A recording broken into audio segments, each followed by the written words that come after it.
le Maroc se dote de son premier satellite espion et il sera mis en orbite le 8 novembre prochain depuis la Guyane française. Il est avec l'Égypte et l'Afrique du Sud la seule puissance continentale à disposer de cet outil de reconnaissance militaire. Une supériorité qui rend folle l'Algérie.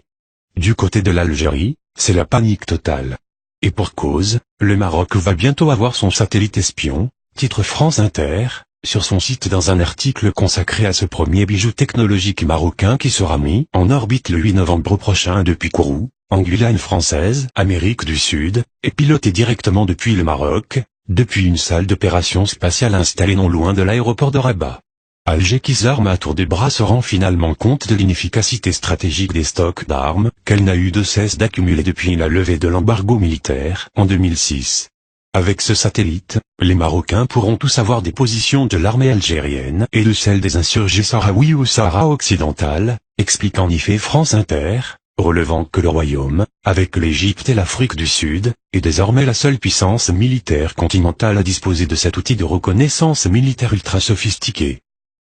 Cette perspective rend folle l'Algérie qui, jusqu'à présent, disposait d'un avantage numérique sur le terrain, note la source française, révélant que le contrat a été conclu en 2013 par le Maroc et la France de François Hollande, dans le plus grand secret. Il a coûté au royaume chérifien la bagatelle de 500 millions d'euros et sera placé en orbite à 695 km d'altitude, précise la même source. Un beau bébé d'une tonne, capable d'observer une bande de terre large de 800 km de large en haute résolution, c'est-à-dire à 70 cm près, fait valoir encore France Inter, relevant que le Maroc a deux ennemis et un ami trop pressant.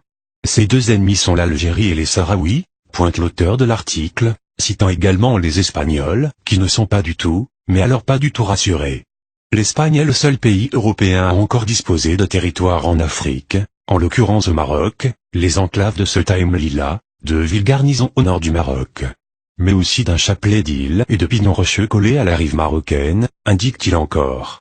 Et d'ajouter, l'Espagne de son côté, n'a pas ses moyens d'observation. Elle a bien des parts dans les satellites espions français Helio, mais pas plus de 2,5%.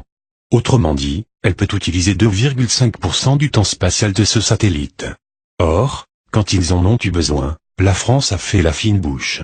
C'était en 2002, à propos d'un îlot espagnol appelé Perejil occupé quelques jours par le Maroc.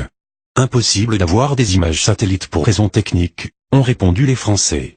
Alors que le Maroc, lui, aura son satellite 100% du temps, relève encore France Inter. Les Espagnols sont verts de rage. Avant de pouvoir disposer des mêmes avantages, l'armée espagnole devra attendre plusieurs années. Pendant ce temps, l'ami et l'allié marocain pourra les espionner, grâce à la France, en toute liberté, affirme la même source.